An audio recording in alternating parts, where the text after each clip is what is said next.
Episode की starting में हम देखते हैं कि निधि अपनी दोस्त सोम्या से सबको इंट्रोड्यूस करवाती है कि ये है सोम्या और ये है उसका मंगेतर अदित। और अदित और सोम्या को लिपिका की शादी में देख के सभी लोग चौंक जाते हैं। और दूसरी ओर जो ईशाना है वो गुस्सा हो जाती है। मंगल ईशाना को कहती है कि ईशाना बेटा तुम कमरे में जाओ लिपिका के पास। ईशाना मना करती है लेकिन मंगल जबरदस्ती ही उसे कमरे में भेज देती है। अब क्योंकि सोम्या को यह बात नहीं पता होती है कि वह लिपिका की शादी में जा रही है, इसीलिए वो सोचने लगती है कि मंगल मेरा पीछा कहीं नहीं छोड़ती। वृंदा शांति पे बहुत ज्यादा गुस्सा हो जाती है, जिसके चलते शांति वृंदा को कोने में ले जाके उससे बात कर रही होती है ताकि ज्यादा तमाशा खड़ा ना हो पाए। आदित्य कुसुम के पास आता है और कहता है अम्मा मेरी बात तो सुनिए, मुझे बिल्कुल भी नहीं पता था कि हम लोग लिपिका की शादी में आ रहे हैं। सोम्या कहता है कि तुम क्यों हमारा तमाशा बनाने आ जाते हो, किस बात की सजा दे रहे हो हमें। माफ करो आदित्य मुझे और मंगल को, आज मंगल की जिंदगी में इतने समय के बाद थोड़ी सी खुशी आ रही थी और तुमसे वह भी बर्दाश्त नहीं हुई। देखो आदित्य आज मंगल की छोटी बहन की शादी है और मैं कुछ भी तमाशा नहीं चाहती। शांति जी को देखो, इनकी कोई गलती नहीं है फिर भी हाथ जोड़ रही है। ईश्वर हम वृंदा को देखते जो कि शांति पे भड़क रही होती है। वो कहती है कि तुम्हारी बेटी का तुम्हारे दामाद से कोई रिश्ता ही नहीं है तो वो यहाँ पे आया क्यों है, वो भी इतनी बेशर्मी से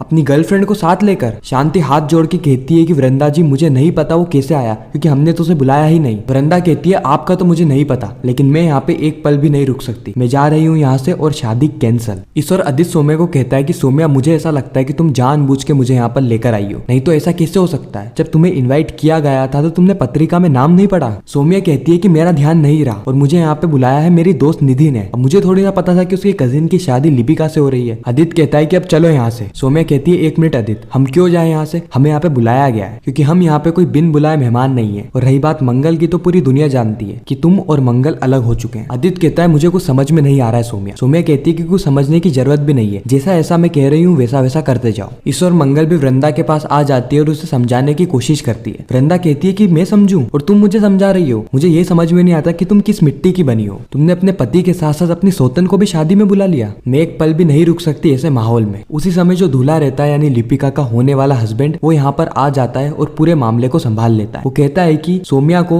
निधि ने बुलाया था, ये लोग हमारे गेस्ट है, इनके नहीं, इनको तो इसके बारे में कुछ पता भी नहीं है। अब जैसे ये मामला शॉर्ट आउट होता है मंगल वहां से जा ही रही होती है कि वो आदित्य से टकरा जाती है। मंगल आदित्य से कहती है कि आप प्लीज मेरे रास्ते में कोई भी बाधा मत डालना, आज मेरी छोटी बहन की शादी है और मैं कोई भी हंगामा नहीं चाहती, आप प्लीज यहाँ से चले जाइए। आदित्य कहता है मैं क्यों जाऊँ, मुझे यहाँ पे इन्वाइट किया गया है और मैं तुम्हारा गेस्ट नहीं हूँ, लड़के वालों का गेस्ट हूँ, मैं कहीं नहीं जाने वाला, जब मेरा मन करेगा ना मैं तब जाऊंगा, कोई मुझे फोर्स नहीं कर सकता यहाँ से जाने के लिए। ईश्वर ईशाना लिपिका के पास जाके रोने लगती है। लिपिका ईशाना से पूछती है कि ईशाना हो क्या गया है, जब से आई है तभी से रोने लगी है। तो जो भी बाहर सीन हुआ ईशाना वो सारा ही सीन लिपिका को समझाती है। कार्तिक कहता है कि वृंदा जी का मूड ठीक करने का हम सारा ही इंतजाम कर चुके हैं, बस मंगल भाभी और लक्ष्मी हमारी मदद कर दे फिर महफिल जम जाएगी। फिर कार्तिक एक स्पेशल परफॉर्मेंस को शुरू करता है जहाँ पर जिया और कार्तिक गाना गा रहे होते हैं और वहीं पर मंगल और लक्ष्मी डांस कर रहे होते हैं। लक्ष्मी ने एक बहुत ही ब्यूटीफुल सा ड्रेस पहन रखा होता है जिससे कि उसका पूरा लुक ही बदल गया था। तो हमें यहाँ पे एक बहुत ही बढ़िया कॉम्बिनेशन देखने को मिलता है सिंगिंग और डांसिंग का, जहाँ पे कार्तिक और जिया बहुत ही अच्छा गाना गाते हैं, वहीं पर ही लक्ष्मी और मंगल बहुत ही अच्छा डांस करते हैं जिससे कि सभी लोग खुश हो जाते हैं। और दूसरी ओर हम देखते हैं कि शांति सोम्या से टकरा जाती है। शांति सोम्या से कहती है कि बड़ी इतराती फिर रही है तू, किस बात का घमंड है तुझे शर्म नहीं आई, तूने मेरी बेटी का घर तोड़ दिया और फिर तू इस शादी में उठ के आ गई, और अगर तूने शादी में कुछ भी हरकत करने की कोशिश करी ना तो मैं तेरा मुंह फोड़ दूंगी, तेरे लिए अच्छा होगा निकल जा तू यहाँ से। सोम्या कहती है नहीं जाऊंगी मैं, मुझे यहाँ पे बुलाया गया है बाय इज्जत, तो मेरी जब इच्छा होगी मैं तभी यहाँ से जाऊंगी। उसके बाद सोम्या को वहां पर एक कार्टून में पड़ी हुई वाइन की बोतल मिल जाती है यानी दारू की बोतल, और वो मनी मन में कहती है कि मुझे इसकी बहुत ज्यादा जरूरत थी, अब मुझे ऐसी जगह ढूंढनी होगी जहाँ पर मैं ड्रिंक कर पाऊँ जिससे कि कोई मुझे देख ना पाए। फिर सोम्या को एक स्टोर रूम दिखता है और सोम्या स्टोर रूम में जाने लगती है। वहीं पर ही लिपिका सोम्या को जाते हुए देख लेती है। लिपिका सोचती है ये तो सोम्या है, ये कुछ गड़बड़ ना कर दे, मुझे जाके देखना होगा। सोम्या स्टोर रूम में पहुंच जाती है जहाँ पे उसे वो नर्स का फोन आता है। सोम्या उससे बात करते करते दारू पीने लगती है। एक्चुअली में ये नर्स नहीं होती, ये वही डॉक्टर होती है जिसने की फेक प्रेगनेंसी की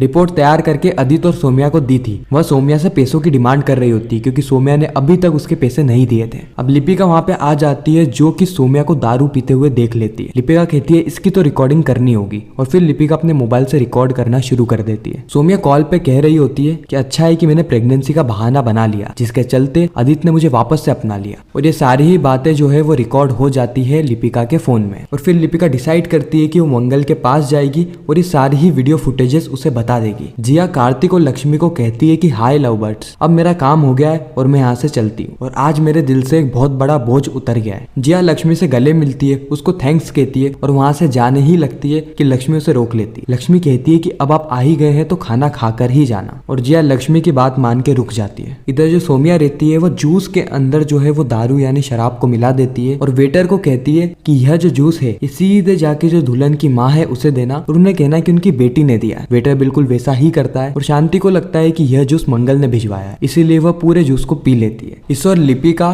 फोन लेके मंगल के पास पहुंचने ही वाली होती है कि वृंदा वहां पे आ जाती है। वृंदा कहती है कि तुम दुल्हन हो, तुम ऐसे इधर उधर नहीं भटक सकती और फिर वह लिपिका को वहां से अपने कमरे में जाने को कहती है। इस और हम शांति को देखते हैं जो कि अजीब सी हरकतें करने लगती है। ऐसा लगता है कि उसके दिमाग पे जो नशा है वो चढ़ चुका है, वह अपने दिमाग का संतुलन खो चुकी है और ये सारी ही चीजें सोमिया अपने फोन में रिकॉर्ड कर लेती है। इसका मतलब यह है कि सोमिया इस फुटेज का भी कुछ गलत इस्तेमाल करने वाली है। अब जो लिपिका है वो वापिस से फोन लेके शाल ओढ़ के यहाँ पे मंगल के पास जाने की कोशिश करती है, लेकिन वो अचानक से गिर जाती है। उसे समझ में नहीं आता है कि वो गिरी कैसे और उसके कपड़े जो अटके हुए रहते हैं उसको वो निकालती है और वापिस से फोन को उठा लेती है। अब जो ये लिपिका का गिरने वाला एंगल है ये आने वाले एपिसोड की कहानी में एक बहुत बड़ा रोल प्ले करेगा। उसी वक्त हम देखते हैं कि वृंदा मंगल को एक आदमी से मिलवाती है। वृंदा बताती है कि इसका भी डाइवोर्स हो चुका है, ये भी अपनी वाइफ से अलग रहता है, इसकी भी कहानी बिल्कुल तुम्हारी ही तरह है। साथ ही वह उस आदमी को बताती है कि ये है मंगल, इसके पति ने इसको छोड़ दिया और अब ये अकेले अपने बच्चों के साथ रहती है बहुत खूबसूरत और दिल की भी साफ है। साथ ही वो मंगल और उस आदमी को आपस में बात करने को कहते हैं, लेकिन मंगल मना कर देती है। मंगल कहती है कि मैं अकेली कहाँ हूँ, मेरे साथ मेरा पूरा परिवार है और मेरे को कोई पार्टनर की जरूरत नहीं है। इतना कह के मंगल वहां से चली जाती है। अब मंगल को रास्ते में शांति मिल जाती है जिसकी हालत बहुत ज्यादा खराब होती है, जो कि नशे की हालत में इधर उधर भटक रही होती है। मंगल शांति को पकड़ती है और कहती है कि माँ आपको क्या हुआ है, आप ऐसी हरकत क्यों कर रहे हो। शांति नशे की हालत में कहती है कि 1 मंगल 2 मंगल 4 मंगल, इतनी मंगल कहाँ से आ गई। और उसी समय वहां पे कुसुम भी आ जाती है, जिसके बाद मंगल और कुसुम शांति को लिपिका के कमरे में ले जाते हैं। अब लक्ष्मी भी वहां पे आ जाती है और लक्ष्मी नींबू पानी लेकर आई होती है। मंगल नींबू पानी शांति को पीने को कहती है, जिसके बाद उसे उल्टी होने लगती है। अब खैर जो भी नशा करता है उसके साथ ऐसा ही होता है, जिसके चलते मंगल शांति को लेके वॉशरूम में चली जाती है। उसी वक्त वहां पे लिपिका भी आ जाती है। लिपिका बहुत ज्यादा परेशान होती है, वो मंगल को ढूंढ रही होती है। लक्ष्मी कहती है कि लिपिका तू कहाँ चली गई, लेकिन लिपिका के मुंह से सिर्फ एक ही चीज निकलती, मंगल दीदी कहाँ है, मुझे उनको बहुत जरूरी बात बतानी है। कुसुम कहती है ऐसी क्या जरूरी बात है। लिपिका जवाब देती है सोमिया से रिलेटेड, जिसके बाद हम देखते हैं कि लक्ष्मी सोमिया और अदित दोनों को ही रूम में बुला लेती है और मंगल के आने के बाद हम देखते हैं कि लिपिका बार बार सोमिया से उसकी प्रेगनेंसी से रिलेटेड क्वेश्चन पूछने लगती है। लिपिका पूछती है कि कितने महीने हो गए तुम्हारी ये झूठी प्रेगनेंसी के। अदित को यहाँ पे गुस्सा आ जाता है। फिर लिपिका बताती है कि मैंने सोमिया को स्टोर रूम के अंदर दारू पीते हुए देखा है, साथ ही किसी से फोन पे बात कर रही थी